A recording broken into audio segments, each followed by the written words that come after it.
Hey YouTube, welcome back to my channel. My name is Dr. Daniel Kaplan, and my mission is to make psychology accessible to all.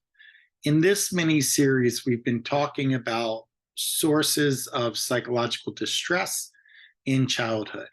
We talked a little bit about the developmental macro paradigm. We also talked about the biological factors associated with mental health problems. And in this video, we're going to talk about the psychological factors. But without further ado, let's get into it. So when we say that we're looking at psychological perspectives, we are going to pay attention to the concept of emotions. We're going to talk a little bit about temperament, emotional reactivity, and behavioral and cognitive processes. And from a psychological perspective, we believe that it adds value to that developmental macro paradigm and the interaction between your development and psychological factors must be considered.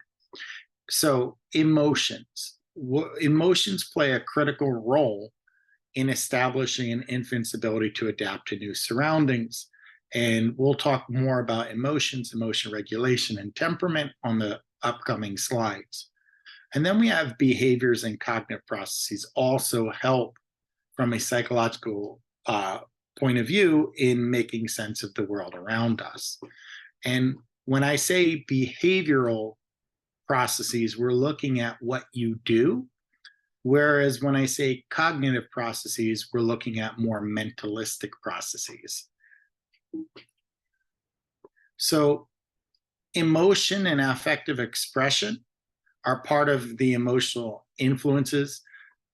As I mentioned on the previous slide, emotions are a critical part of our existence, and it is a central feature in infant activity and regulation.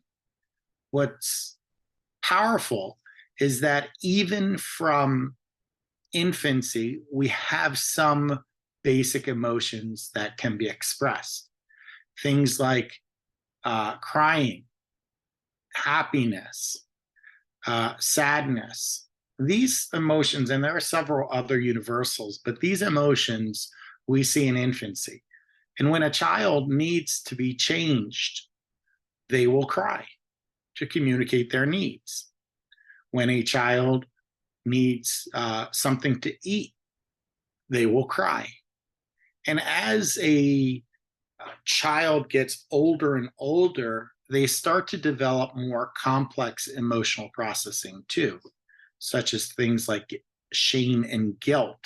These are not universals, and how they operate are not universals, but they are part of the emotional experience.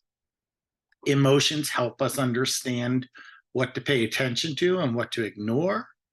It also impacts the quality of social interactions and relationships. So if there is a child who is emotionally dysregulated and they are throwing a tantrum, the standard process is to step away from that child, distance oneself. If a child is happy and cheerful, you would want to approach that child. So emotion and the expression of emotion certainly play a role in how we interact with others. And then when we talk about self-regulation, it's very important to engage in internal monitoring and guidance. Internal monitoring is, what am I feeling right now? And that's important. So let's talk about emotional reactivity and emotion regulation. So emotional reactivity refers to a person's threshold by which they react to an emotional experience. It could be the threshold or intensity, if I want to be specific. Everybody has a unique emotional reactivity. My emotional reactivity is not the same as my brothers and sisters. My brothers and sisters are not the same as the neighbor. But when we talk about emotional reactivity, another way of thinking about it is how long your fuse is. People with short fuses tend to explode quickly, whereas people with a longer fuse, they tend to be able to regulate a little bit better.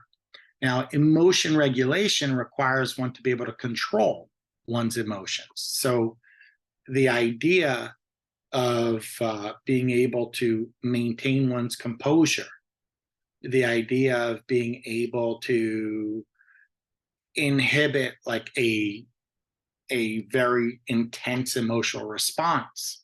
These are all part of emotion regulation. Now, emotion dysregulation is when a person is not able to do so. And emotion dysregulation is linked to psychological impairment, mental health problems, and so forth. So we know that emotional reactivity and emotion self-regulation are linked to the child caregiver relationship, right? So the child caregiver relationship is one of the earliest relationships one have, and oftentimes is linked to one form of attachment or another. So if the child develops a secure attachment, they are going to be comforted by their caregiver and likely not to be as emotionally dysregulated. Now, there are different kind of parenting styles, and the most successful parenting styles are what we call the authoritative parents. Now, I do not want you to confuse authoritative parenting versus authoritarian. Authoritative parents have high expectation for their children, but it's also coupled with love and support. Whereas an authoritarian parent has high expectations, but it's coupled with coldness and apathy. So when a child is in need, they expect the child to perform at a high level, but there's no emotional encouragement and so forth. A permissive parent is a very warm parent, but has low expectations of a child. And then we have the uninvolved or neglectful parents, which have low warmth as well as low expectations. So they're almost an absentee role, these parents. Now, in terms of emotion regulation, I said the most successful children are those who are raised by authoritative parents. Let me give you an example. Let's imagine that a child is doing poorly in a class. And this child historically has done very well in this class. Let's say it's math. So for the first 2 marking periods, the child is doing exceptionally well. And then in the 3rd marking period, the child tails off. An authoritative parent would say something as follows: "Hey, Johnny, I noticed that you used to be getting A's in your math class, and now you're at a C level. This is not like you. How can we help you get your grades back up to the A range?" So notice that the parents show a level of warmth, show a level of involvement, and they're trying to be supportive in helping their child, but they still are reminding the child, if you're an A student, there's no reason why you should be getting anything less than an A, unless something changed, in which maybe an authoritative parent might tutor the child themselves, or if they have the financial resources, they might hire a tutor.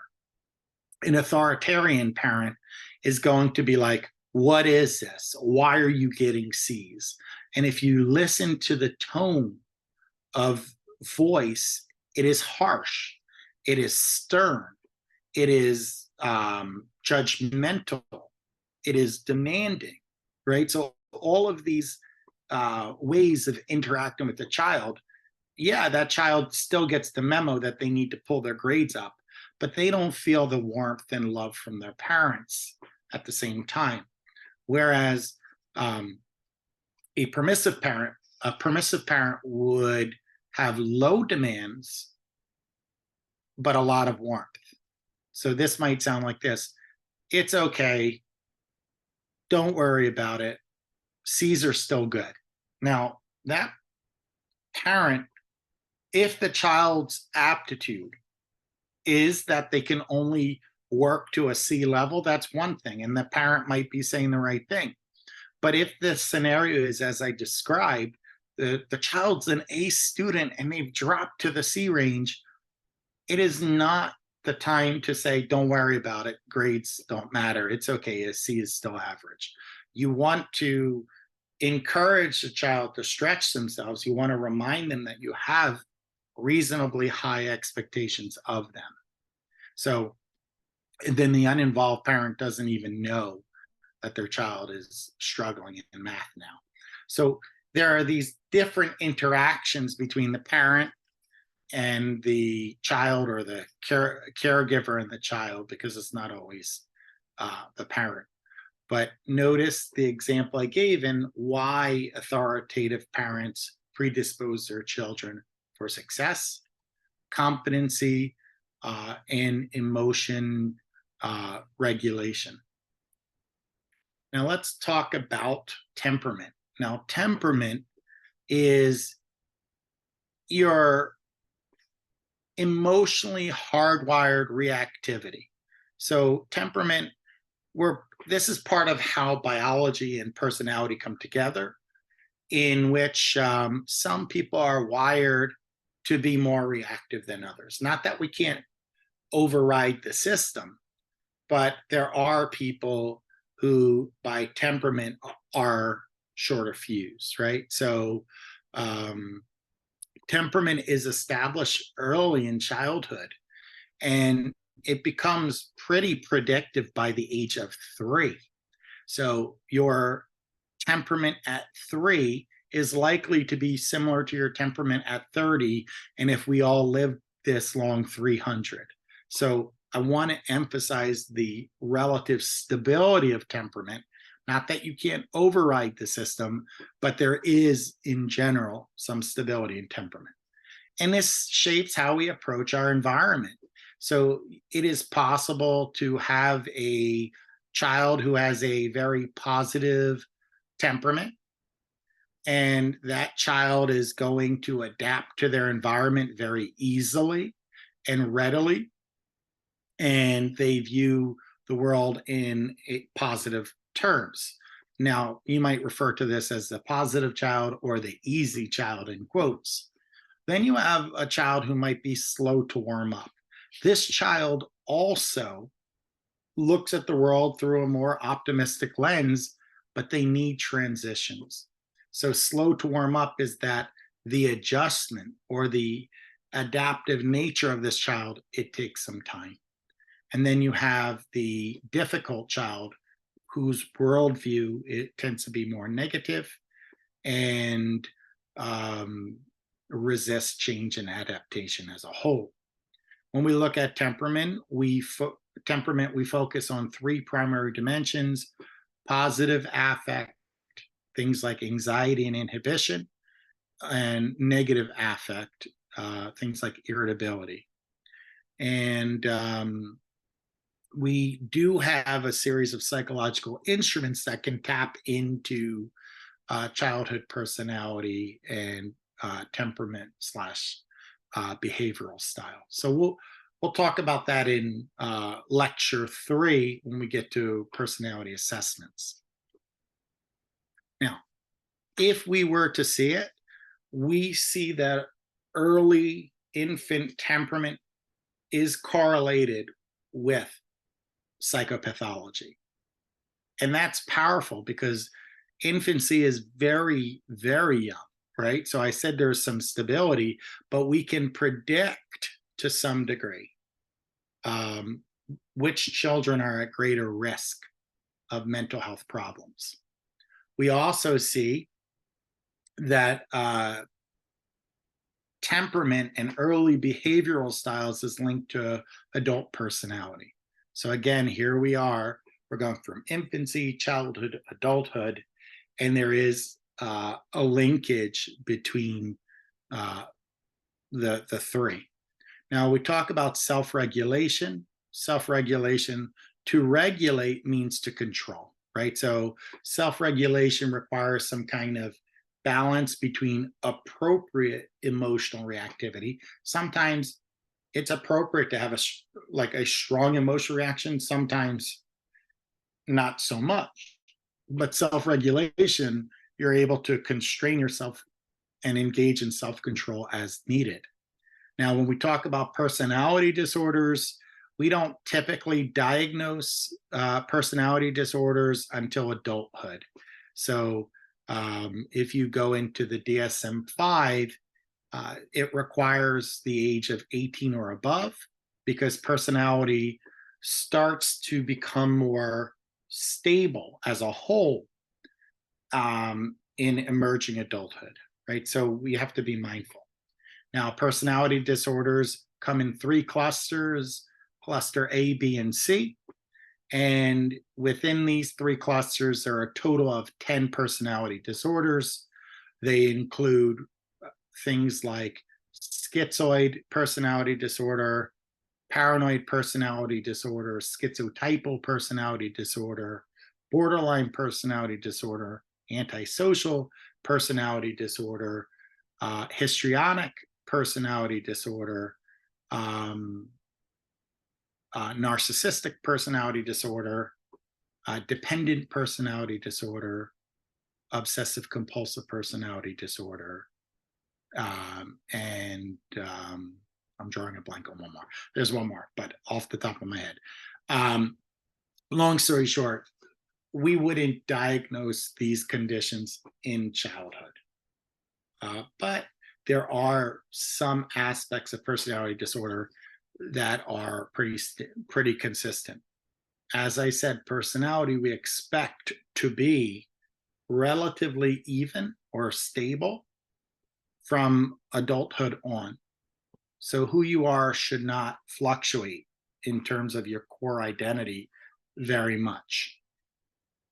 Now, let's talk about behavioral and cognitive influences. So when we talk about behavioral factors, we're talking about what you do.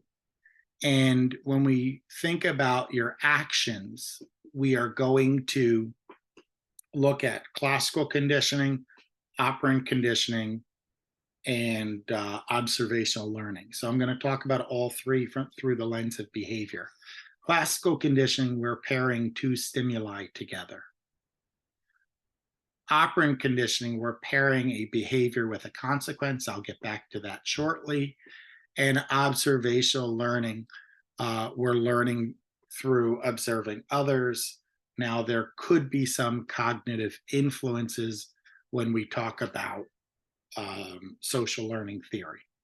Now, when we discuss the principles of applied behavioral analysis, we are going to be looking at antecedent behavior consequences.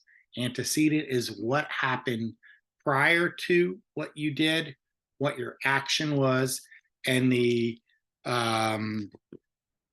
response to that, or the consequence.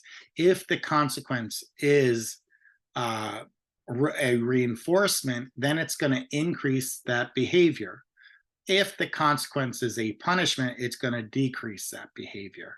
So that's kind of how it works. And applied behavioral analysis is linked strongly to operant conditioning. Now, classical conditioning, you probably have heard of Pavlov's dogs, where we make an association between two stimuli, a neutral stimulus and an unconditioned stimulus, such as a bell and food. And eventually, the dogs in Pavlov's study learned to associate the two. The bell was linked to the food, so that even after learning, if you ring the bell alone, the dog would salivate in anticipation of food. Now, we talked about social learning theory already. Now, social learning requires you to be able to understand the consequences of others and apply that to yourself. And that requires some level of cognitive processing. I'm going to stop the video here. And in my next video, we're going to talk about family, social, and cultural perspectives. But I hope you liked the video. Overarching themes, we talked a little bit about emotions and temperament and parenting styles, and how parenting styles affect the development of the child. We also talked about behavioral and cognitive influences on the child. If you liked the video, found it meaningful, please hit the thumbs up, hit the like button, subscribe, click the notifications tab. These 3 factors are helpful for YouTube. That allows them to understand the video had some value to you, and their algorithm will push it out to a larger audience. You could also feel free to write a comment in the comment section if you have a question or a thought on the video. I read and respond to every comment that is submitted. So please feel free to make this a very robust learning community. But until next time, take care, everybody.